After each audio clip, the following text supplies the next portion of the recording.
तो hello viewers, मेरा face को जरूर नहीं देख पाओगे। ये देखो, ये है। तो मैं हेडलाइट को यूज कर रहा हूँ, ऐसा कुछ लाइट है इसका।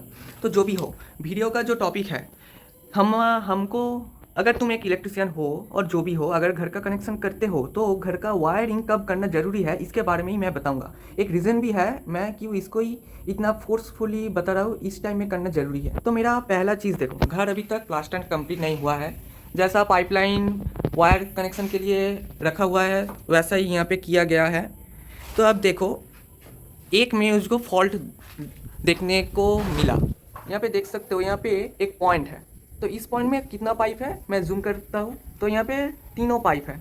नंबर ऑफ पाइप है 3। तो यहाँ पे देखो, यहाँ पे फैन रखा गया है पाइप। यहाँ पे देख पाओगे, यहाँ पे एक मेटल का जो सर्कुलर जो मेटल है फैन का जो वेट को पकड़ के रखने के लिए वो है। और एक पाइप यहाँ पे आया है। क्यों बता रहा हूँ, यहाँ पे अच्छे से देखो, यहाँ पे एक एंगल से आया है, मतलब यहाँ से होके पाइप ऊपर तक जाके वहाँ पे है। तो यहाँ पे हो गया टोटल 2 पाइप कंप्लीट। तो और एक पाइप कहाँ पे है? तो और एक पाइप अगर यहाँ पे देखता हूँ तो यहाँ पे इस एंगल से तो नहीं आ रहा है। तो ये जो पाइप है ये जाके जाके इस पॉइंट में आ रहा है। तो यहाँ से आ गया।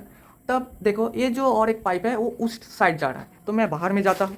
तो बाहर में जाके देखो क्या मिला। यहाँ पे जूम करता हूँ, यहाँ पे देखो, यहाँ पे टोटल 2 पाइप है। तो 2 कहाँ से आया है देखो अच्छे से। यहाँ पे जो मेरा जो शैडो जा रहा है फिंगर का, यहाँ से उस साइड में जहाँ से मैं आ रहा हूँ वहाँ पे 2 पाइप गया है टोटल।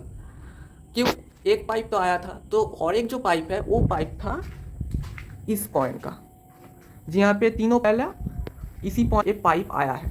अब क्वेश्चन है, एक ही रूम के लिए 2 पाइप क्यों बिछाया? जो पहले जो पाइप को बिछाया था जो इलेक्ट्रिशियन, वो क्यों बिछाया? मुझको लग रहा है वो सोच रहा था कुछ अलग और कुछ अलग ही करके गया है। जो भी हो, गलत किया है। एक रूम के लिए टोटल एक पाइप रखना ही काफ़ी है, इसी के लिए 2 पाइप रखने का कुछ मतलब नहीं है। अब देखो, एक रूम में कितना वायर जाएगा? एक रूम के लिए वायर जाएगा, यहाँ पे जो बोर्ड है, यहाँ पे जो नाइट बल्ब है, छोटा बल्ब होता है, जो भी हो, उसी के लिए एक टोटल वायर जाता है 1.5 स्क्वायर mm का। और एक जाता है एसी के लिए जो 2.5 स्क्वायर mm का है। तो उससे तो और कोई वायर नहीं जाने का है, खाली अर्थिंग जाता है एक सिंगल वायर। तो उसी के लिए 2 पाइप रखने का कुछ मतलब नहीं है, एक पाइप से भी हो सकता है। अब कंडीशन मतलब प्रॉब्लम यहाँ पे है, देखो यहाँ पे देख पाओगे, यहाँ पे दूसरे साइड में 2 पाइप है जो उस एंगल से आ रहा है, मतलब उस साइड से आ रहा है। तो एक जो पाइप है, मुझको लग रहा है एक पाइप एमसीबी बॉक्स तक चला गया है। और एक जो पाइप है ये क्या है, इस रूम में आया है। देख सकते हो, वहाँ से होके इस रूम में आया है। अब देखो, ये में टोटल 2 चैनल वायर आता है, मतलब एक रूम का सॉकेट के लिए और एक एसी के लिए इंडिविजुअली। तो कितना वायर हुआ? एक एक एक एक करके 4 वायर। तो मैं 2 वायर को एक चैनल पकड़ता हूँ, तो कितना चैनल हुआ? 2 चैनल। इस रूम का कितना चैनल हुआ? 2 चैनल, तो 4 चैनल हो गया। तो 4 चैनल में अब बताओ एक पाइप से एमसीबी बॉक्स तक कैसे जाएगा? यही है मेन कारण कब वायरिंग करना ज़रूरी है। अब देखो, ऐसा लगता है किसी से भी हो सकता है, वो क्या सोच रहा था जब काम कर रहा था, तो उसके बारे में तो मुझको पता नहीं। अब देखो, गलती तो हो गया। अब प्लास्टर अभी तक नहीं हुआ है, तो मैं क्या करूँगा, अभी वायरिंग कर लूँगा। जो दिक्कत हो रहा है मैं यहाँ पे वॉल कटिंग करके उसको एमसीबी बॉक्स तक लेके चला जा सकता हूँ। बट अगर प्लास्टर हो जाता है, पूरा कवर हो जाता है, ये वॉल जैसा मेरा हाथ को देखो एक प्लास्टर है, तो ये कवर हो जाता है। तो इसी टाइम में अगर मैं काटने जाता हूँ वॉल को, यहाँ पे ही पाइप है ना यहाँ पे पाइप है, मैं समझ नहीं पाऊँगा। तब क्या होगा, पाइप कट जाएगा। उसी के लिए प्लास्टर होने के पहले ही वायरिंग कर दो। खाली वायरिंग, स्विच बोर्ड एमसीबी को अभी तक नहीं लगाने का ज़रूरत नहीं है, क्योंकि प्लास्टर होने के बाद वो सब लगाओ। क्योंकि देखो, ये जो बोर्ड है, यहाँ पे वायरिंग जितना लगता है, जितना चैनल लगता है, वो उतना वायर को लेके आके यहाँ पे रख दो।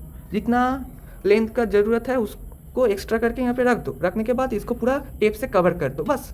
यहाँ पे जब जो प्लास्टर मिस्त्री आते हैं, जब वहाँ का उसका जो मिक्सर होता है प्लास्टर का, वो मटेरियल इसके अंदर नहीं जाएगा। वायर भी सेफ रहेगा, ये भी सेफ रहेगा।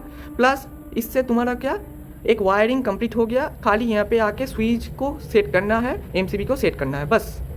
तो इसी के लिए मेरा जो मानना है, प्लास्टर होने के पहले वायरिंग कर लो, उसके बाद स्विच बोर्ड का जो जीआई बॉक्स है इसको कवर कर दो। जितना भी जीआई है सबको कवर कर दो, वहाँ पे हो जितना भी हो सब कवर कर दो। इससे क्या होगा, बहुत जल्दी तुम्हारा काम भी हो जाएगा, और जो पार्टी और जो हाउस को जिसका भी घर है उसको भी जल्दी से तुम छोड़ दे सकते हो अपना काम। तो इसी के लिए प्लास्टर होने के पहले वायरिंग को कंप्लीट ज़रूर कर लो। इससे पता चल सकता है कोई कहाँ पे भी कुछ दिक्कत है कि नहीं।